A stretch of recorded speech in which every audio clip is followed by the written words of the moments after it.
Guys, it's Chris from Mintac out at the range today, going to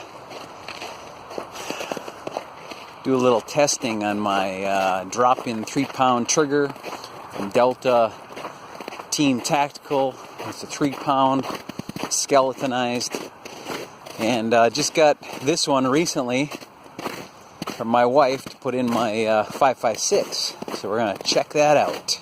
Stay tuned.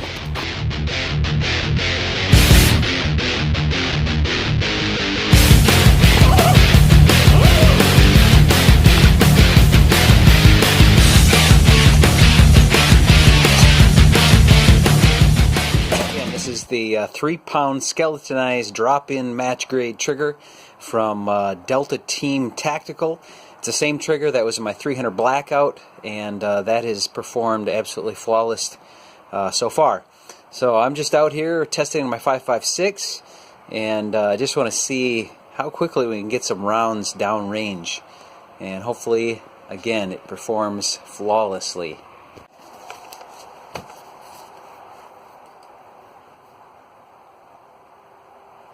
Alright, let's see if we can hit some targets here.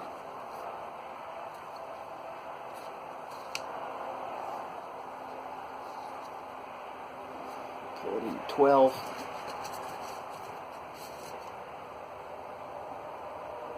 Alright, see if I can find a good target that doesn't have a lot of stuff on it right now. Alright, we're going hot.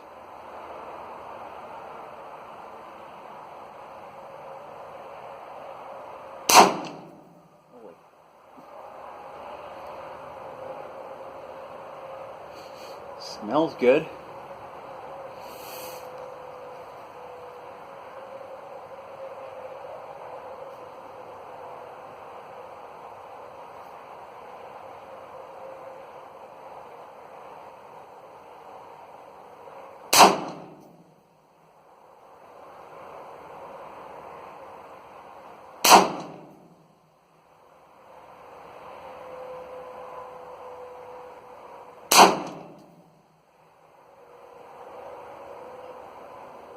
One, two, three, four, five, six.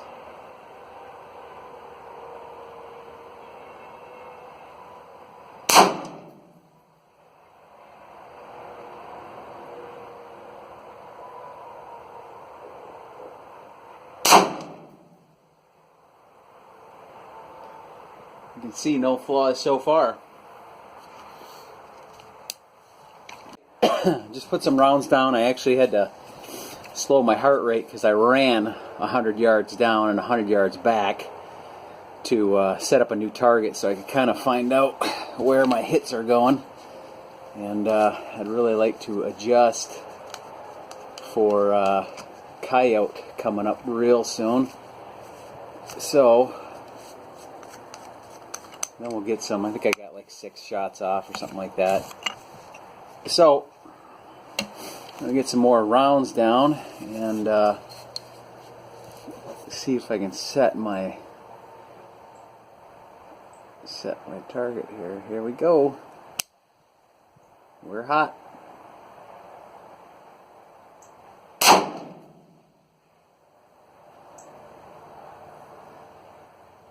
That's just amazing.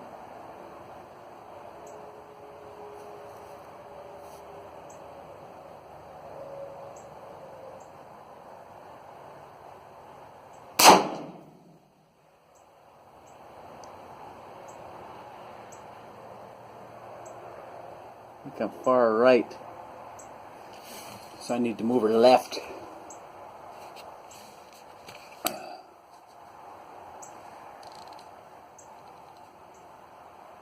Try this again.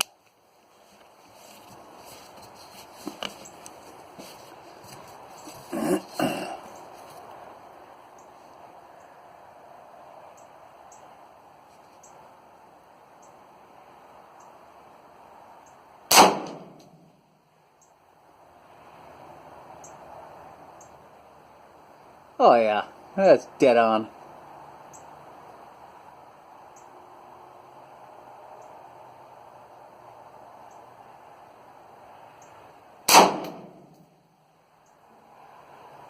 That shot, holy buckets! They're in the same hole.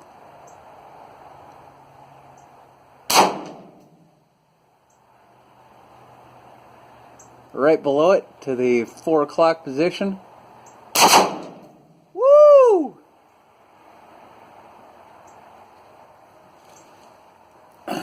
Wow.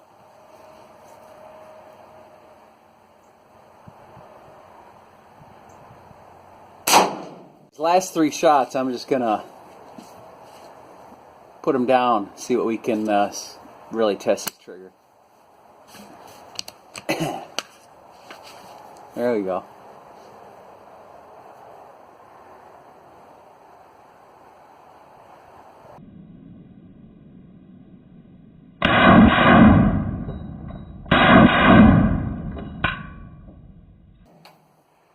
Holy buckets! That's rapid. So, I think a pretty successful test. I'm just heading down range to show you what the target looks like after I adjusted to the left. It was probably a good, I don't know, 5 inches off. What I had done is some adjustments to the scope about a month ago, and I haven't had time to test it out. So I came back here, and today was the day, and it looks like I was just over about 5 or 6 inches. But once I made that adjustment, yeah, it was nice. Hitting dead center. Trigger, I think, is awesome, good, but I think I need to make some adjustments in those retaining screws, adjustment screws. You can see that I got a couple of quick taps off it, and I'm not sure I like that. So, all right, so here we go. All right, everything you see off to the right was my first shots, and then I adjusted, and I was taking my time for the I don't know, probably first 3 or 4 shots there. Pretty decent sized grouping. So those first 3, 1, 2, 3, I would say it's probably an inch grouping. The other ones I was just kind of firing away, and whatever hit, you know. So pretty decent. I like the trigger. It seems to be working just fine. Like I said, I think I need to make some adjustments to the set screws just to make sure they're tight. And I'm going to double check my anti-walk pins as well, just to make sure there's nothing going on there. So all in all, I'd say a pretty successful day at the range, and I'm happy with that. Happy with the trigger, and I can't wait for coyote season. Oh! No, they don't really do that. They do more yipping. Hey everyone, I just wanted to follow up with a little bit of a concern that I had with my trigger this afternoon while I was at the range. As you saw in my last 4 shots, my trigger became kind of sensitive. So I knew something was going on with the housing or something inside, and I had an idea of what it could be. And so I came home, opened up the receiver, took the upper off, and separated the lower, and did some testing. And I found out that the set screws that are in the actual trigger housing, there's 2 of them, one on the left side and one on the right side. Basically, I'm going to see if I can get that in there. And I think I've showed them to you before. Maybe the lighting's not going to be so great. You can see them on both sides of the sear there. Basically, you need to tighten those down to ensure that the trigger housing is pinching up against the anti-walk pins. And so I tightened them down the first time, but my right one was not as tight as it should have been. And so when I came back from the range today, I actually took my Allen wrench and discovered that indeed the right one was loose, and my left one was starting to loosen up as well. So they're starting to come out. So I tightened them back down, and I did a trigger reset test. And basically what that is when you do something like this, to test the reset on it, you have to make sure that you're covering the lower receiver up, so it's not slamming against your lower receiver. So I just use my thumb or my finger. Basically what I'm going to do is I'm going to pull the trigger, and I'm going to hold down on the trigger itself, okay? And now I'm going to test for reset, and it should, once I let go of the trigger, it should reset. You'll hear a click, and the hammer should stay in place. And it does. So let's do it again. Fire, push it back, reset.